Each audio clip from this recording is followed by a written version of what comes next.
여러분, 좋은 아침입니다. 오늘은 3월 15일 금요일 아침이 되었습니다. 오늘도 하루를 시작하는데요. 하루 한 말씀, 우리에게 허락하신 하나님의 말씀을 묵상하며 하루를 힘차게 출발해 볼까요? 오늘 우리에게 주신 하나님의 말씀은 욥기 28장입니다. 20절로부터 28절까지의 말씀 제가 봉독해 올립니다. 그런즉 지혜는 어디서 오며 명철이 머문 곳은 어디인고 모든 생물의 눈에 숨겨졌고 공중의 새에게 가려졌으며 멸망과 사망도 이르기를 우리가 귀로 그 소문은 들었다 하느니라. 하나님이 그 길을 아시며 있는 곳을 아시나니 이는 그가 땅끝까지 감찰하시며 온 천하를 살피시며 바람의 무게를 정하시며 물의 분량을 정하시며 비 내리는 법칙을 정하시고 비구름의 길과 우레의 법칙을 만드셨음이라. 그때 그가 보시고 선포하시며 굳게 세우시며 탐구하셨고 또 사람에게 말씀하셨도다. 보라, 주를 경외함이 지혜요 악을 떠남이 명철이니라. 아멘. 주님의 말씀입니다. 주님께 감사드립니다. 이 아침에 우리에게 주신 하나님의 말씀을 가지고 새로운 전환점을 찾다라는 제목으로 말씀을 증거하도록 하겠습니다. 오늘 우리가 읽은 욥기 28장은요, 욥기 안에서 지혜의 송가라고 불릴 정도로요, 매우 아름다운 문체로 기록되어 있고요, 아주 깊은 내용을 담고 있는 장입니다. 그리고 욥과 세 친구들의 논쟁이 끝나고 오늘 28장으로부터 31장까지 욥의 아주 긴 독백이 이어지게 됩니다. 논쟁이 그친 이유는 할 말이 없어진 것이죠. 욥이 왜 이렇게 부당한 고난을, 고통을 당하고 있는지 친구들도 알 수가 없었던 것이고, 하나님은 침묵하고 계시고, 더더구나 욥 자신도 갈수록 의문이 더해가는 갑갑한 상황이었던 것입니다. 이 가운데 새로운 국면의 전환이 아주 절실히 필요했던 것이죠. 여기서 욥은 아주 깊은 반성을 합니다. 그동안의 논쟁과 자신의 삶을 돌아보면서 왜 이런 일들이 일어났는가 생각해보니 지혜의 부재, 지혜가 없음이 그 이유였다라고 깨닫게 되었던 것입니다. 그래서 보다 근원적인 도전을 하게 되죠. 오직 내가 지혜를 얻어야만 현재의 궁지를 벗어날 수 있겠구나라는 결정적인 단서를 스스로 궁구하고 친구들과 대화하는 가운데 발견하게 되었던 것입니다.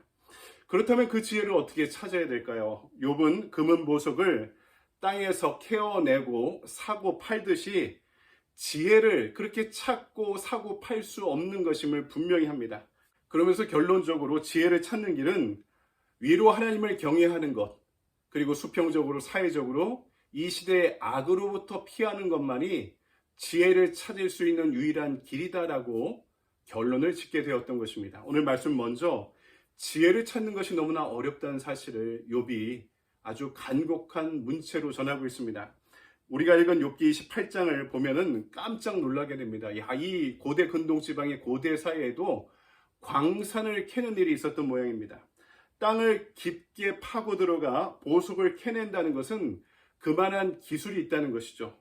또 땅을 암석을 팔 만한 도구들이 그 당시에도 있었다는 것입니다. 그리고 그것을 가공할 기술도 있었던 것이고, 또 사고 팔 수 있는 유통과 무역의 구조가 고대 근동 지방에도 이미 자리 잡고 있었음을 보게 됩니다. 그리고 심지어 이 말씀을 읽다가 깜짝 놀란 것은 땅을 파다가 용암을 발견하기도 했다라는 기록까지 욥기 안에 나오게 되었던 거죠. 고대 근동 지방의 사람들의 삶이 어떠했는지를 짐작할 수 있는 대목이기도 합니다. 여하간 이 보석을 캐기 위해 필요한 것이 있죠. 어디 있을까? 장소를 알아야 되고, 그것을 캐기 위한 방법도 있어야 되고, 그리고 그것을 결국에는 발견하는 것이 필요합니다. 우리가 읽지 않았지만 12절 말씀 보니까 그러나 지혜는 어디서 얻으며 명철이 있는 곳은 어디인고 이렇게 묻고 있습니다. 욥은 이 지혜를 찾기 위해서 넓고 깊은 바다를 쳐다봐도, 보물을 캘 수 있는 땅속의 깊은 심연으로 들어가 봐도 지혜가 감추어진 장소를 찾을 수 없다 이렇게 고백합니다. 그렇죠. 지혜는 지식으로 습득하는 것이 아니기 때문입니다. 지혜가 지식 니꼬르라고 이야기한다면 이것이 같은 거라 그러면 학력이 높은 사람일수록 지혜롭겠죠. 그런데 세상을 살아가다 보니까 자기 분야의 전공 지식은 해박하게 갖고 있으면서도 세상 살아가는 법과 세상이 어떻게 돌아가고 있는지를 모르는 바보와 같은 박사들도 수두룩하게 많이 보게 되기도 합니다. 여러분, 그렇다면 지혜를 어떻게 찾을까? 15절에서 19절을 보면은 당시에 세계 최고로 치던 13개 종류의 보석이 등장하고 있습니다. 금, 은, 오비레금, 루비, 사파이어, 황금, 금잔, 유리잔, 산호, 수정, 또 진주, 에디오피아의 토파즈, 정금. 이것이 당시 사람들이 세계 최고의 가치 있는 자기의 부를 증가시킬 수 있는 보석 보물이다라고 치는 것이었습니다. 가장 나 자신을 가치 있게 만들어주는 것이 그것을 소유하는 것이라고 생각했던 거죠. 하지만 이것들로도 지혜를 얻을 수 없다. 무슨 말입니까? 지혜는 이 세상의 가치 위에 있는 가치다 라는 것을 오늘 욥이 분명히 전하고 있는 거죠. 여러분, 욥이 몸부림치는 갈망의 가정에서 우리에게 이야기하는 것입니다. 여러분, 욥은 동방의 의인이고 돈이 매우 많은 사람이고 권력을 가진 사람입니다. 이것들을 이미 그의 수중에 많이 갖고 있었을 것입니다. 이미 지금은 잃어버린 상태인지는 모르겠지만 그가 경험한 바, 이 고난 중에 또 궁구하고 논쟁하며 발견한 사실, 재화와 부가, 내 재산이 지혜를 대체하지 못한다는 것입니다. 특별히 자본주의의 가치가 가장 첨예한 이 미국에 살면서 우리가 깨달을 것은 부 또는 자산, 재산이 나를 구원하지 못한다는 사실을 상식적인 얘기를 왜 하냐라고 이야기하는 게 아니라 나의 심정에서, 나의 삶의 지향에서 발견하고 있지 말아야 된다는 것입니다. 그렇죠. 이 모든 부조리와 모순, 고난은 여러분 지혜의 부재로부터 시작했던 것입니다. 그 모든 것들을 다 갖고 있어도 그것은 한순간에 잃어버릴 것인데 내가 지혜를 품고 있었다면 이 부조리한 모순적인 고난과 고통을 당하지 않았을 터인데 라고 생각하고 있었던 것이죠. 여러분, 우리도 스스로 깨닫지 않습니까? 저도 목회를 하면서 진짜 중요한 것이 지혜구나 이런 생각을 합니다. 그리고 또 지혜로운 사람이구나 하는 것을 깨닫게 되죠. 여러분, 한때는 제가 너무 난 지혜로운 것 같다 라고 생각하다가도 또 어떤 면에서는 내가 형편없이 지혜롭지 못한 사람이구나, 어떤 면에서는 그렇게 발견하는 것이 한순간입니다. 그래서 우리는 지혜를 찾고 얻는 것이 어렵고 그것을 찾아가는 길이 쉽지 않다는 사실을 알고 있습니다. 그래서 우리는 진리와 지혜 앞에 겸손해야만 합니다. 두 번째로 오늘 말씀은 오직 하나님께로부터 오는 지혜를 우리에게 알려주고 있습니다. 20절에 지혜가 머무는 장소를 묻고 있던 욥은 마침내 23절에 그 길을 제시합니다. 하나님의 그 길을 아시며 있는 곳을 아시나니. 그렇죠. 지혜는 오직 하나님으로부터 얻을 수 있습니다. 그런데 욥이 전하는 지혜의 원천은 하나님의 창조 행위 안에서 진행되었던 것입니다. 여러분, 25절로부터 27절까지의 말씀을 제가 세 번역으로 읽어드리겠습니다.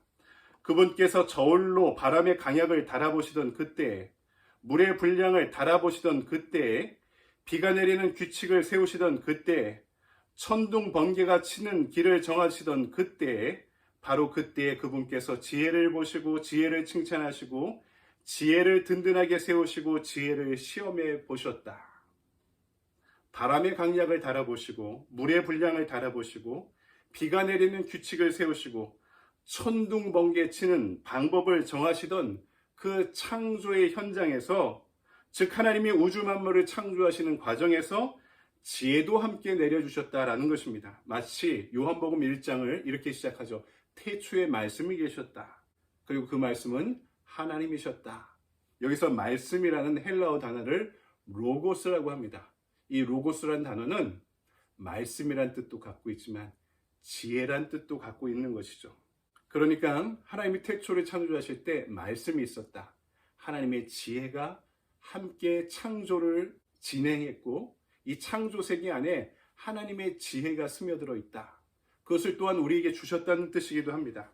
그러니까 하나님은 말씀이시고 그 말씀만이 지혜란 것이죠. 특별히 28절에서 욥은 그 지혜를 찾고 따르는 방법을 결론으로 이같이 제시합니다. 또 사람에게 말씀하셨도다. 보라, 주를 경외함이 지혜요 악을 떠남이 명철이니라. 즉 하나님과 인간 사이의 수직적인 차원에서, 종교 영성적인 차원에서 하나님을 알고 경외하는 것이 지혜의 한 축이고, 또 이웃과 사회 안에서 악을 피하는 수평적이고 윤리적인 차원이 또 다른 한 축이다라고 말씀하는 거죠. 위로는 하나님을 사랑하고 두려워하고 옆으로는 악을 피하라. 이것을 두고 감리교 운동을 시작한 잔 웨슬리는 감리교인의 3대 생활 원칙을 이렇게 변환시켜 설명했습니다. 이 지혜의 과정을 이 3단계로 설명한 것이죠. 남을 해치지 말라. Do no harm. 선을 행하라. Do good. 하나님의 사랑 안에 거하라. Stay in love with God. 지혜의 길. 위로는 하나님을 사랑하고 또 수평적으로는 이 사회 안에서 악을 피하는 것. Do no harm. 남을 해치지 말고. Do good. 좋은 일을 하고 그리고 Stay in love with God. 하나님의 사랑 안에 거하고자 하는 것. 이것을 저는 욥기의 이 두 가지 결론을 세 가지 3대 생활 원칙으로 웨슬리 목사님이 우리에게 전해준 것이라 생각합니다. 여러분 말씀을 정리합니다. 지혜는 소프트웨어고 우리는 하드웨어입니다. 지혜가 우리 안에 들어와야 우리가 지혜롭게 살 수 있지 지혜가 우리를 떠나면 우리는 다 모두 다 어리석어집니다. 깡통 컴퓨터 같은 프로그램이 아무것도 안 깔려있는 깡통 컴퓨터 같은 존재가 되는 거죠. 지혜는 소유할 수 없어서 그렇습니다. 지혜는 하나님을 경외하고 악을 피하는 삶, 그렇게 살아가는 존재가 될 때 주어지는 것입니다. 솔로몬을 보십시오. 인류의 역사에 가장 지혜로웠던 그의 말년에 하나님의 영이 그를 떠날 때 솔로몬은 어리석은 사람이 되어 이방의 여인들과 신상 안에서 살아가게 되었습니다. 지혜를 우리는 결코 나의 것으로 소유하고 사유화할 수 없기 때문인 것입니다. 우리가 하나님 안에서 그분을 두려워하고 사랑하며 공동체와 이웃의 관계에서 죄악을 피하며 살아갈 때 우리는 지혜를 품은 지혜자가 될 수 있을 것입니다. 그런 의미에서 시편 1편은 욥의 결론을 뒤바꿔서 이렇게 전합니다. 위로는 하나님을 경외하는 것, 옆으로는 악을 피하는 것. 시편 1편 1절에서 2절 말씀으로 오늘의 나눔을 가름하고자 합니다. 복 있는 사람은 악인들의 꾀를 따르지 아니하며 죄인들의 길에 서지 아니하며 오만한 자들의 자리에 앉지 아니하고 오직 여호와의 율법을 즐거워하여 그의 율법을 주야로 묵상하는도다. 아멘. 오늘 하루 이 말씀을 묵상하고 적용하면서 하나님을 경외하고 우리 주변의 악을 피하며 지혜를 찾아갈 수 있는, 소유하는 것이 아니라 지혜로 살아갈 수 있는 저와 여러분의 복된 하루 보내시길 바랍니다. 여러분 감사합니다.